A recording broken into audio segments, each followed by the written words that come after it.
শেষ কৰি তেওঁলোকে ধৰ্মীয় ৰাজনীতিৰে জাতি আৰু সম্প্ৰদায়ৰ ৰাজনীতিৰে আজি তেওঁলোকে গাদী দখল কৰিছে। সেইসকলৰ বিৰুদ্ধে আমি সকলো জাতি ধৰ্ম ভাষা হিন্দু মুছলমান সকলোৱে একত্ৰিত হৈ সেইসকলৰ বিৰুদ্ধে আজি মাৰ বান্ধি থিয় দিবৰ বাবে এই এটা সময় আহি পৰিছে। আৰু এইকাৰণে মৌলানা বদৰুদ্দিন আজমল চাহাব আজি তলত চাবিৰ প্ৰতীক চিহ্নৰ এই পতাকাৰ তলত আমি সকলো জাতি ধৰ্ম ভাষা নিৰ্বিশেষে আমি একত্ৰিত হৈছো।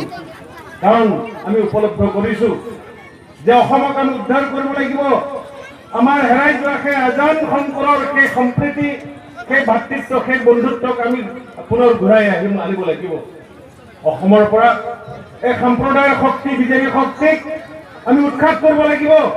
আজি আপোনালোকে প্ৰতিজ্ঞাবদ্ধ হওক, সকলোৱে প্ৰতিশ্ৰুতিবদ্ধ হওক। যিকোনো মূল্যৰ বিনিময়ত আপোনালোকে এই শক্তি উফৰাই পেলাবতো হাত উঠাওক আপোনালোক সকলোৱে ইনশাআল্লাহ। আৰু অতি দুৰ্ভাগ্যৰ কথা, যাৰ ওপৰত অসমৰ ৰাইজৰ অগাধ বিশ্বাস আৰু আস্থা আছিল, আমাৰ এই অসম ভূমিতে সৃষ্টি হোৱা সেই আঞ্চলিক দল AGP সম্পৰ্কে মই ক'ব বিচাৰো। তেখেতসকলে ক্ষমতাৰ কাৰণে, তেখেতসকলে তেওঁলোকৰ নিজস্ব ৰাজনৈতিক স্বাৰ্থৰ কাৰণে, কেইটামান মন্ত্ৰিত্বৰ কাৰণে আজি অসমৰ বৃহত্তৰ স্বাৰ্থকো তেওঁলোকে জলাঞ্জলি দিছে। আজি তেওঁলোকৰ সেই যিটো আঞ্চলিকতাবাদ, সেই আঞ্চলিকতাবাদৰ তেওঁলোকৰ সেই চৰিত্ৰ আজি নিঃশেষ হৈ গ'ল। আমি আশা ৰাখিছিলো যে এই যিটো জাতিধ্বংসী বিধেয়কখন আহিছিল, নাগৰিকত্ব সংশোধনী বিধেয়ক, এই বিধেয়কৰ বিৰুদ্ধে তেওঁলোকে যিটো স্থিতি লৈছিল, অসমৰ ৰাইজে কিছু হ'লেও আশা দেখা পাইছিল। কিন্তু পৰৱৰ্তী সময়ত তেখেতসকলে এই সাম্প্ৰদায়িক শক্তি আৰু এই যিটো বিলখন আমাৰ ওপৰত জোৰ জুলুমকৈ জাপি দি আনিছে, সেই বিজেপিৰ লগত হাত মিলাই তেখেতসকলে বন্ধুত্ব ৰচনা কৰিলে। বন্ধুত্ব কৰি আজি এই অসম মুলুকৰ পৰা তেওঁলোকে গণতন্ত্ৰ শেষ কৰাৰ কাৰণে, এই ধৰ্ম নিৰপেক্ষতা শেষ কৰাৰ কাৰণে তেওঁলোকে আজি জলাজুইত ঘিউ ঢালিবৰ কাৰণে আজি আহিছে। গতিকে এই শক্তি, এই আঞ্চলিকতাবাদৰ ৰাজনীতি কৰা সেই মুখাধাৰীসকল, সেই AGP-সকলকো সেইসকলৰ বিৰুদ্ধেও আপোনালোকে সমানে পদক্ষেপ ল'ব লাগিব।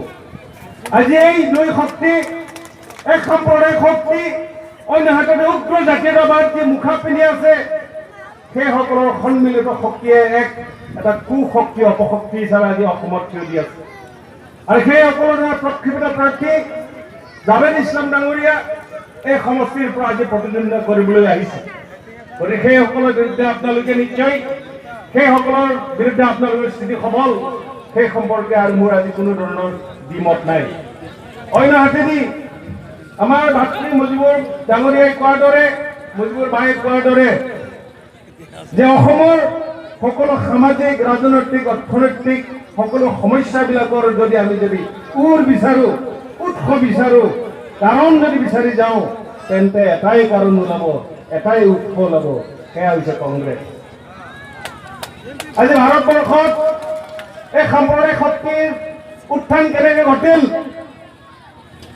আজি 56 ইঞ্চি বুকুত চপৰিয়াই প্ৰধানমন্ত্ৰী নৰেন্দ্ৰ মোদী ডাঙৰীয়াই বুকুত চপৰিয়াই অহংকাৰ গৌৰৱ কৰে যে 56 ইঞ্চিৰ ছাতি। আমিতো কওঁ যে আপোনাৰ এই 56 ইঞ্চি বুকুৰ ভিতৰত মানৱতাৰ কোনো অন্তৰ নাই, কোনো দিন নাই। মুছলমানৰ তেজেৰে ৰক্তাক্ত আপোনাৰ হাত, গুজৰাটৰ সেই গুজৰাট হত্যাকাণ্ড, ভাৰতবৰ্ষৰ বিভিন্ন অঞ্চলৰ সেই গোষ্ঠীগত সংঘৰ্ষ হত্যাকাণ্ড, সেইবিলাকৰ তেজেৰে ৰাঙলী হৈ আছে আপোনাৰ সমগ্ৰ সৰ্বশৰীৰ। প্ৰধানমন্ত্ৰী